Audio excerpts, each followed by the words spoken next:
देखो, सत्राजित का भाई ले गया, वो भी मारा गया, सिंह ले गया, वो भी मारा गया। और जब भगवान श्री कृष्ण ने उस गुफा में प्रवेश किया और वहीं दरवाजे पर बैठा दिया सब लोगों को, द्वारिका वासियों का अकेले प्रवेश किया, तो देखा एक बड़ी सुंदरी कन्या हाथ में हीरा ले, तो वही मणि लेकर खेल कर रही है। भगवान उसके पास में जाने लगे और रोने लगी। जामवंत जी महाराज भगवान राम के भक्त थे, भजन कर रहे थे, जल्दी से निकल करके आए और तम पूर्वम नरम दृष्ट्वा धात्री चुक्रोश भीतवत् तच्छुत्वाभ्यद्रवत् क्रुद्धो जाम्बवान बलिनाम बराहा।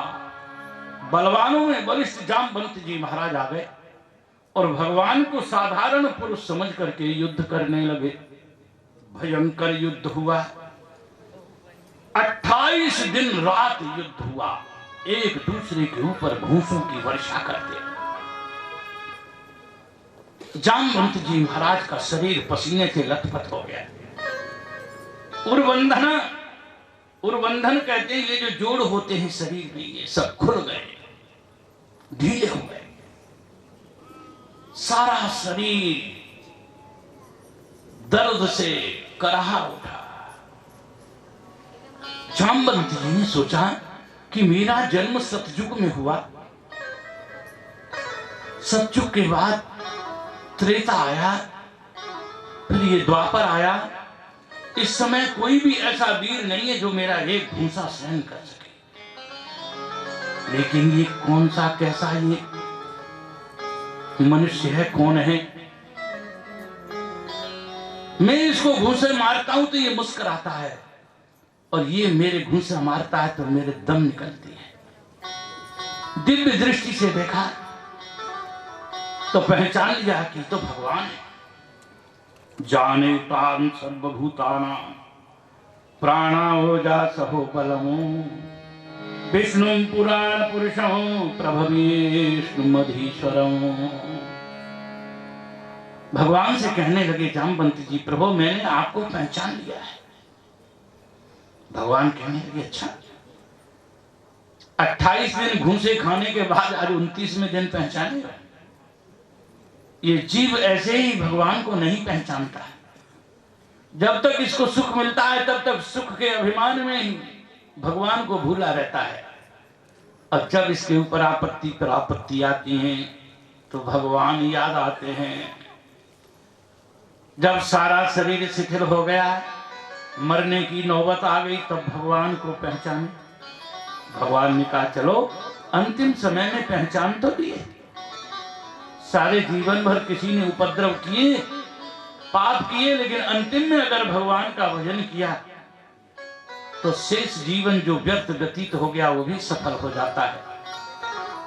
जैसे कुएं से जल निकालते हैं तो बाल्टी लोटा नीचे चला गया, रस्सी भी सब नीचे चली गई, थोड़ी सी रस्सी हाथ में रह जाती है, उसी के सहारे जल भी निकाल लेते हैं, रस्सी भी निकल जाती है, जल पात्र सब प्राप्त हो जाता है। तो सारा जीवन गड्ढे में चला गया, पाप करने, बुरे कर्म करने में व्यतीत हो गया, थोड़ा सा जीवन रह गया। अगर उसमें किसी ने भजन कर लिया तो सारा पीछे का जीवन वो सब सफल हो जाएगा। आज अंतिम में भगवान श्री कृष्ण को जब पहचान लिया ये तो भगवान है, तो स्तुति करने लगे। जाने त्वाम सर्वभूतानां प्राणाओजा सहो बलम और विष्णु पुराण पुरुषम प्रभ विष्णुमधीश्वरम। हे प्रभु मैं आपको जानता हूं, आप साक्षात परमपिता परमात्मा, आप ही संसार को बनाने वाले, पालन और संहार करने वाले हो। हे प्रभु मेरे से अपराध हो गया जो मैंने आपसे इतने दिन युद्ध किया, अनजान में मैंने युद्ध किया है। मैं तो आपका पुराना भक्त हूं। मेरा जन्म सतयुग में हुआ, जब राजा बलि के यहां आप आए और 3 पग पृथ्वी मांगी, संकल्प छोड़ते ही आपने विराट रूप धारण किया, अपने शरीर से सारे आकाश को घेर लिया। एक पग में पृथ्वी को नाप लिया, एक पग नीचे पाताल से ऊपर ब्रह्मलोक पहुंचा दिया। उस समय आपके उस विराट रूप की मैंने कई बार परिक्रमा की कि मैं नया नया नौजवान था, नई नई जवानी थी। जवानी के जोश में मैंने कई बार आपके विराट रूप की परिक्रमा की। तो मैंने आपका वो बलि वामन रूप भी देखा, विराट रूप भी देखा। और त्रेता युग में प्रभु जब आप राम रूप में अवतरित हुए तो आपकी सेवा के लिए मैंने लंका में युद्ध किया। मैंने लंका में युद्ध किया।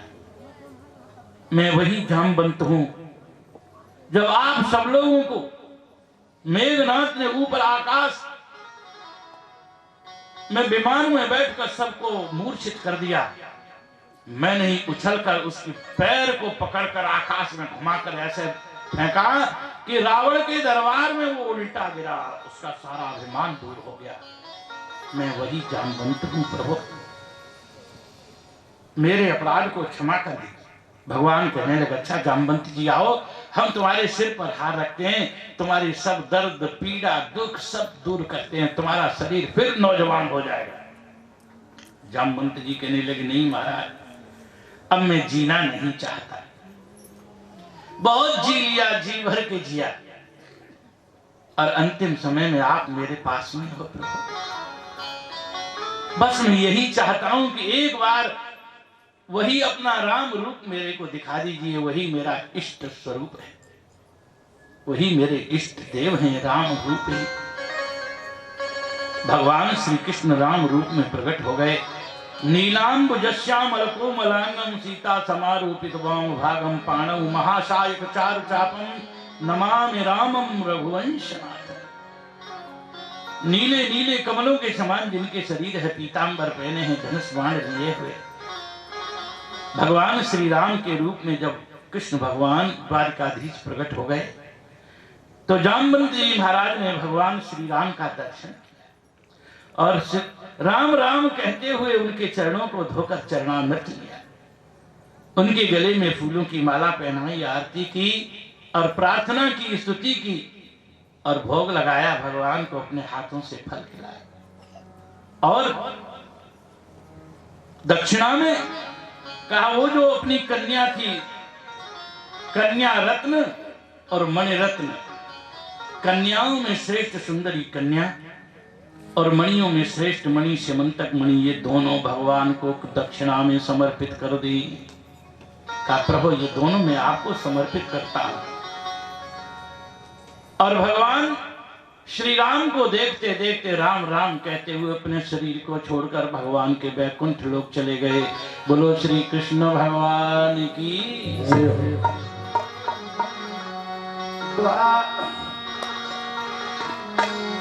द्वारिकाधीश दरवाजे खड़े रहो, द्वारिका कनक भवन दरवाजे खड़े रहो, कनक भवन दरवाजे खड़े रहो। जहाँ सिया राम जी विराजे खड़े रहो, जहाँ सिया राम जी विराजे खड़े रहो। द्वारिकाधीश दरवाजे खड़े रहो, द्वारिकाधीश दरवाजे खड़े रहो। जहाँ सिया राम जी विराजे खड़े रहो, जहाँ सिया राम जी विराजे खड़े रहो। सुंदर सुपान सहारे सुहावे, सुगर सुपान सहारे सुहावे। छटा मनोहर हर मोह भावे, छटा मनोहर भर मोह भावे। सुंदर शोभा साजे बड़े रहो, सुंदर शोभा साजे खड़े रहो। आबा के बिहारी दरवाजे खड़े रहो, बाके बिहारी दरवाजे खड़े रहो।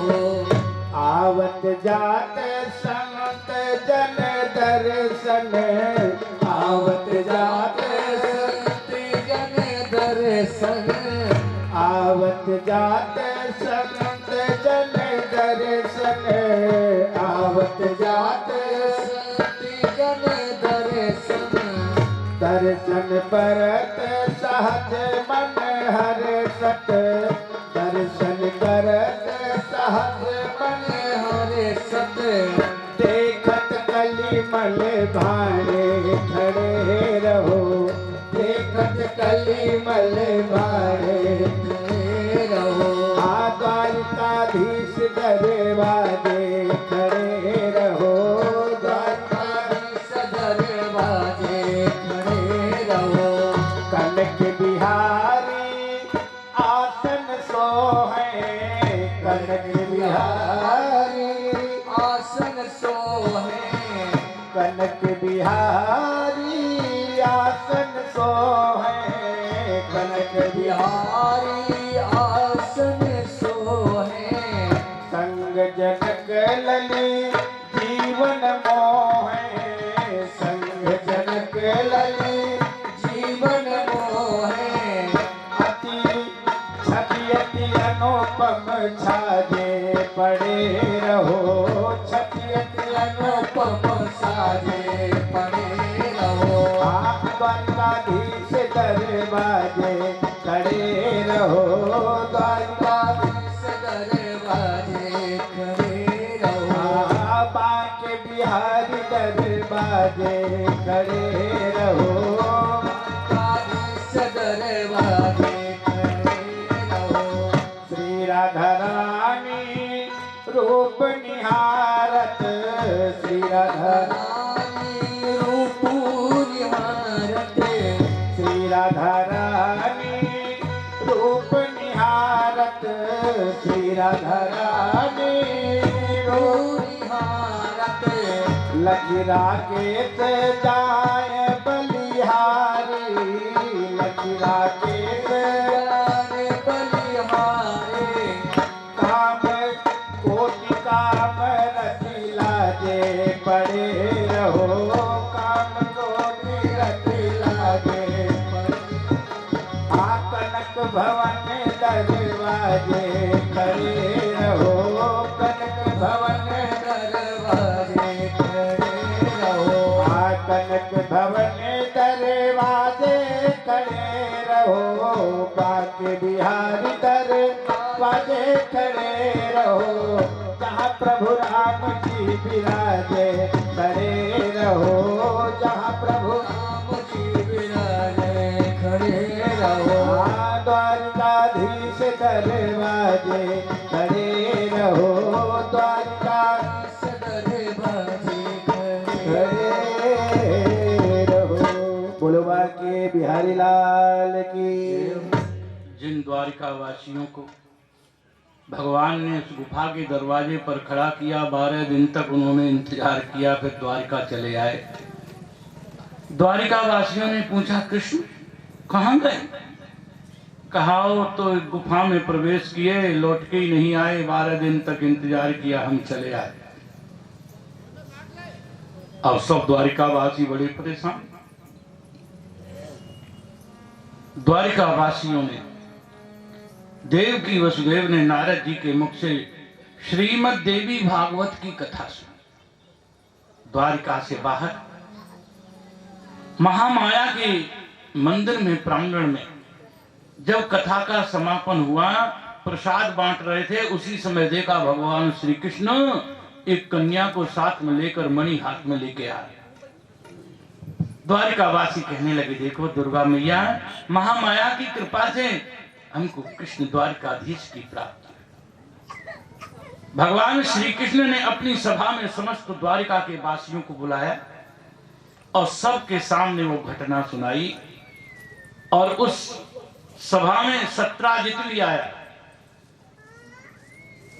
और सत्राजित से कहा, हमने तुम्हारी मणि नहीं चुराई, तुम्हारे भाई को नहीं मारा, तुम्हारा भाई मणि गले में डालकर और जंगल में गया, सिंह ने मार दिया, उस सिंह को जामवंत ने मारा। वो जामवंत जी से हम लेके आए, उनकी पुत्री जामवती है। सब द्वारिका वासियों के सामने वह मणि सत्राजित को प्रदान की और भगवान ने विधि विधान पूर्वक ब्राह्म विधि से जामवती के साथ में विवाह किया। ये भगवान का दूसरा विवाह है।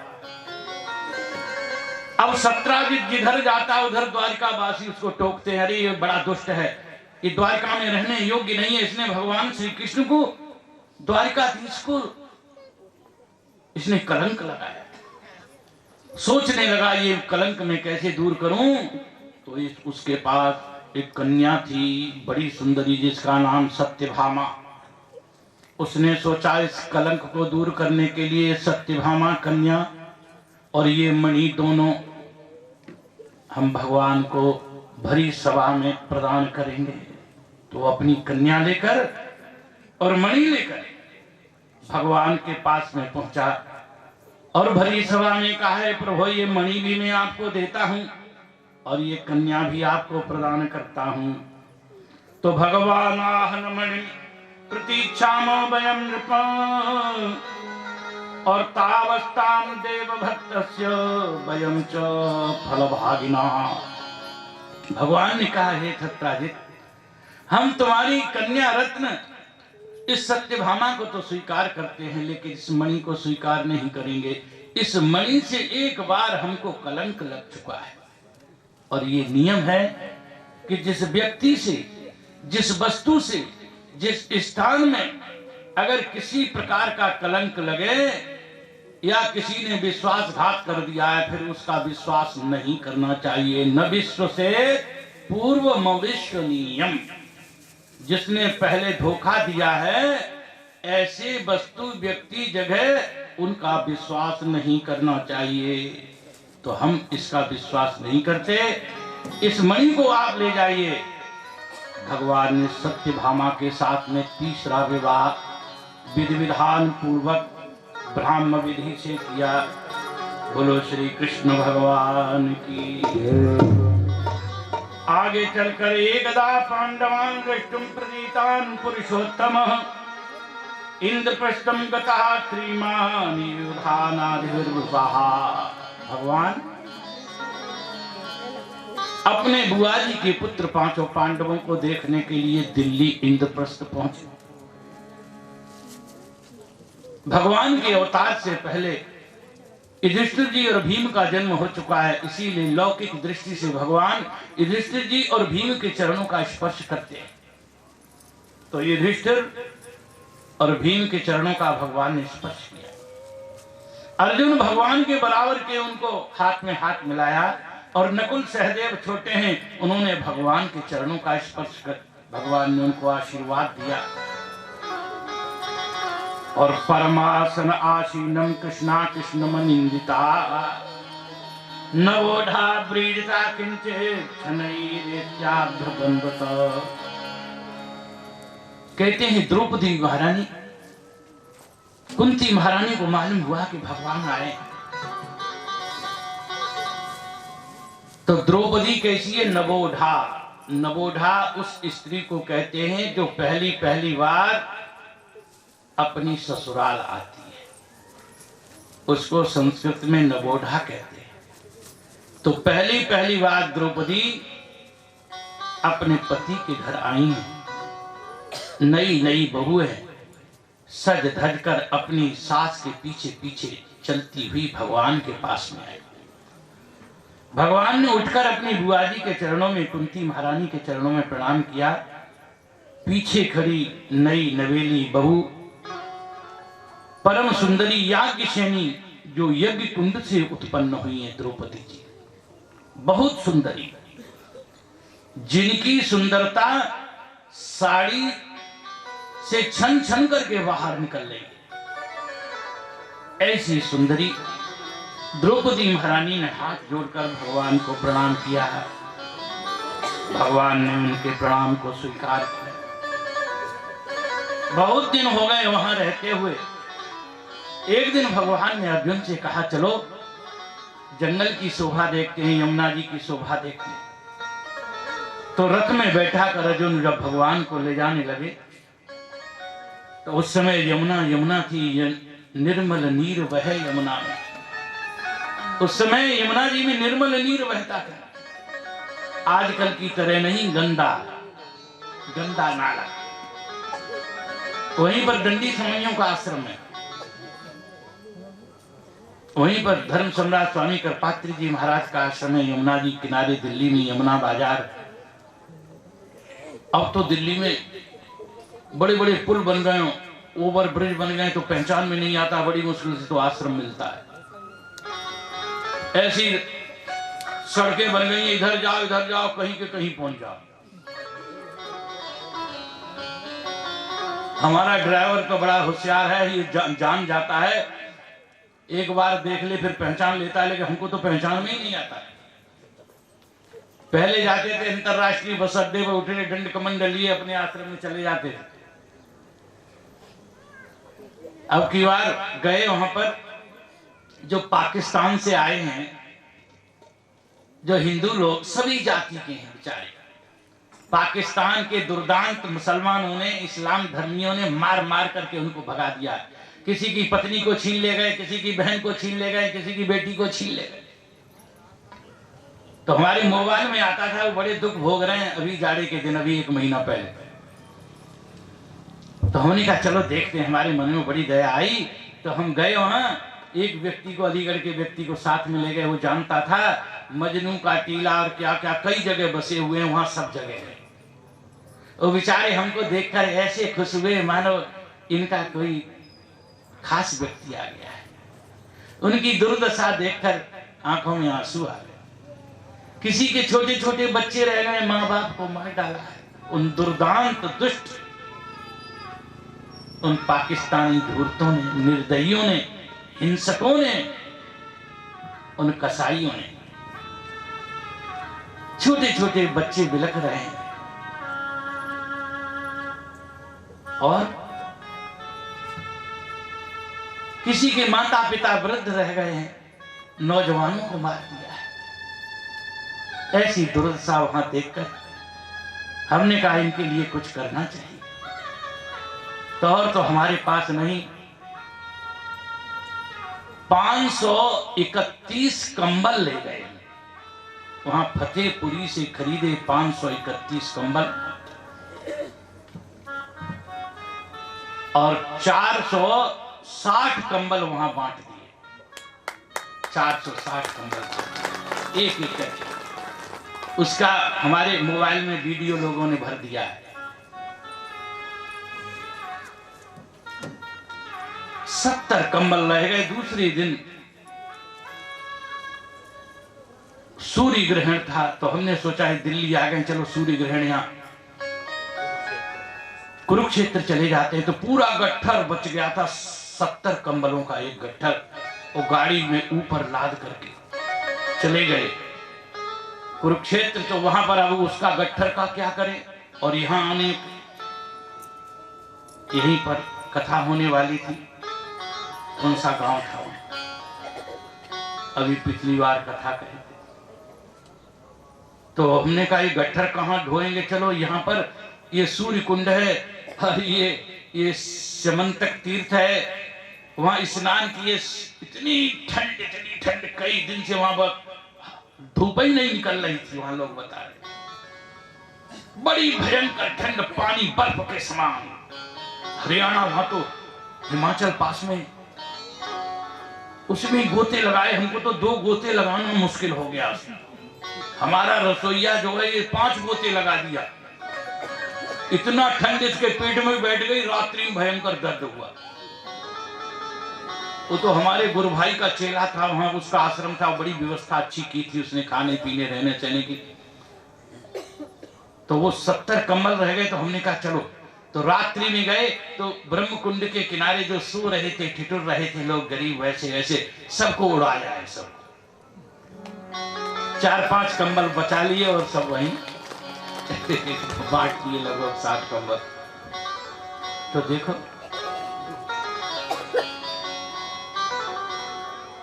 पाकिस्तान में हिंदुओं की बड़ी दुर्दशा हो रही है।